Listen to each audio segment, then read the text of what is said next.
नमस्ते बच्चों, हमेशा खुश रहो। मैं JVN doctor Nirupama Harshvardhan, faculty of education and methodology, Jyoti Vidyapeeth Mahila Vishwavidyalaya Jaipur से। बच्चों, मैं आपको आदिकालीन साहित्य की परिस्थितियों के बारे में पढ़ा रही हूँ और इसी श्रृंखला में आज मैं आपको बताऊँगी आदिकालीन साहित्यिक परिस्थिति के बारे में। आदिकाल में साहित्य रचना थी जो हो रही थी, ऐसी विभिन्न विकट परिस्थितियां थी, विपरीत परिस्थितियां थी, युद्ध हो रहे थे, परंतु फिर भी उस समय में सृजन जो था वो लगातार हो रहा था। साहित्य सृजन में लगातार बढ़ोतरी हो रही थी और उस समय जो साहित्य रचना थी वो तीन धाराओं में बह रही थी।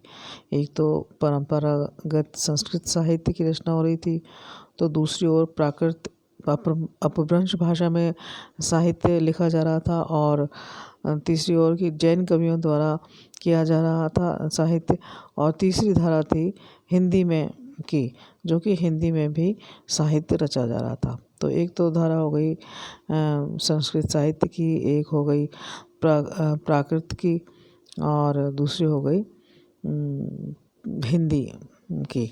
तो इस प्रकार से जो साहित्य है वो तीन धाराओं में रचा जा रहा था।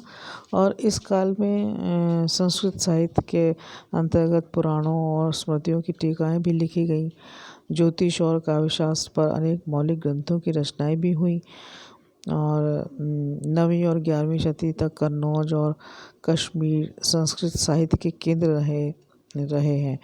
तो जो 9वीं और 11वीं शताब्दी थी उसमें कन्नौज और कश्मीर थे वो संस्कृत साहित्य वहाँ रचा जा रहा था। आनंदवर्धन, मम्मट, भोज, क्षेमेंद्र, कुंतक, राजशेखर, विश्वनाथ, भवभूति और श्रीहर्ष जैसे जो प्रतिभाएं थी वो इसी युग की आदिकाल की ही देन है।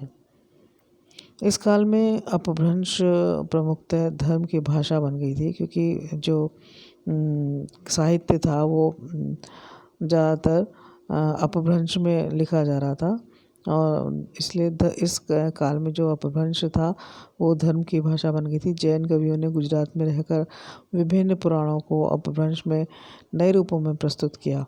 जैन कवियों के बच्चों इसमें बहुत देन है। उन्होंने बहुत साहित्य रचा और उन्होंने जो अपने अनेक जो पुराणों को अपभ्रंश के नए रूप में रचा, वो उनकी बहुत ही महत्वपूर्ण देन इसको साहित्य को है। स्वयंभू, पुष्पदंत, धनपाल, हेमचंद जैसे जैन कवियों ने जो साहित्य प्रस्तुत किया वो अपनी मौलिकता और साहित्यिकता के कारण आज भी महत्वपूर्ण है और उच्च कोटि का माना जाता है। देश भाषा हिंदी में भी जनता की मानसिक और भावनात्मक दशाओं की अभिव्यक्ति एक वर्ग कर रहा था, जिसे भाट या चारण कवि कहा जा सकता है। तो जैसा कि अपभ्रंश में रचनाएं हो रही थी, प्राकृत में हो रही थी, संस्कृत में हो रही थी, तो उस तरह से ही हिंदी में जो थी वो भी रचनाएं हो रही थी और चारण कवियों के द्वारा ये रचनाएं हो रही थी। चारण कवियों की जो सामयिक आवश्यकता पर बल देते हुए ही उन्होंने रामचंद्र शुक्ल ने कहा है कि उस समय जो भाट या चारण किसी राजा के पराक्रम, विजय, शत्रु कन्याहरण का अत्युक्त पूर्ण आलाप करता था या रण क्षेत्रों में जाकर वीरों के हृदय में उत्साह की उमंगें भरा करता था, वही सम्मान पाता था। तो रामचंद्र शुक्ल ने यहाँ पर बहुत ही सुंदर इसकी व्याख्या की है और ये भी बताया है कि भाई निरंतर युद्ध के लिए प्रोत्साहित करने वाले एक वर्ग की आवश्यकता थी, क्योंकि ऐसा साहित्य लिखा जाना था कि निरंतर वो युद्धों के लिए प्रोत्साहित करे। ऐसी साहित्य की रचना हो, ऐसे काव्य की रचना हो जो कि उनमें जोश उत्पन्न कर सके।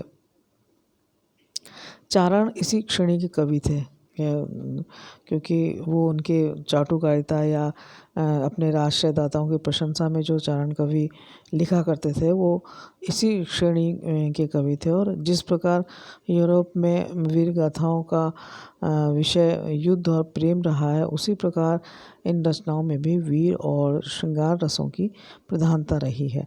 जो ये चारण कवियों ने जो रचनाएं लिखी हैं उसमें एक तो वीर रस और एक श्रृंगार रस इसमें प्रमुख रूप से रहा है।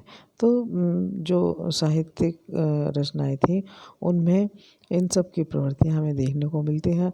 और हिंदी भाषा में जो इन काव्य ग्रंथों में एक और तो अपने आश्रयदाताओं की अतिशयोक्तिपूर्ण प्रशंसा की गई है, और दूसरी ओर उनके युद्ध उन्माद को व्यक्त करने की वाली घटनाओं की भी योजना इन्होंने की है कि भाई वहाँ पर उसमें उन्होंने बताया कि जो आश्रयदाताओं की खूब अतिशयोक्तिपूर्ण प्रशंसा कर रही है, बहुत बढ़ चढ़ के इन चारण कवियों ने प्रशंसा अपने आश्रयदाताओं की और साथ में ही उनका जो युद्ध के प्रति उनका उन्माद है उसको भी उन्होंने बखूबी व्यक्त किया है।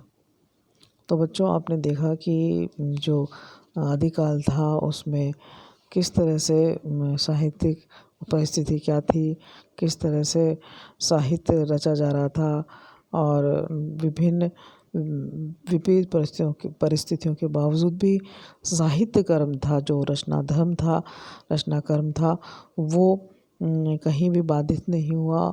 और उसमें जो थी साहित्य रचना की धाराएं बह रही थी। तो बच्चों, मुझे विश्वास है कि आपको आदिकालीन साहित्यिक परिस्थिति समझ में आई होगी। और अगले वीडियो में मैं आपको इसके अन्य परिस्थिति के बारे में समझाऊंगी। आपको यदि कोई प्रश्न है तो आप मुझे कमेंट बॉक्स में कमेंट कर सकते हैं। ये सेशन हमारे ज्योति विद्यापीठ के डिजिटल वर्जन 2.0 से हो रहा था, और अगले वीडियो में फिर मैं आपको आदिकाल के अन्य परिस्थिति के बारे में बताऊंगी। तब तक के लिए नमस्कार।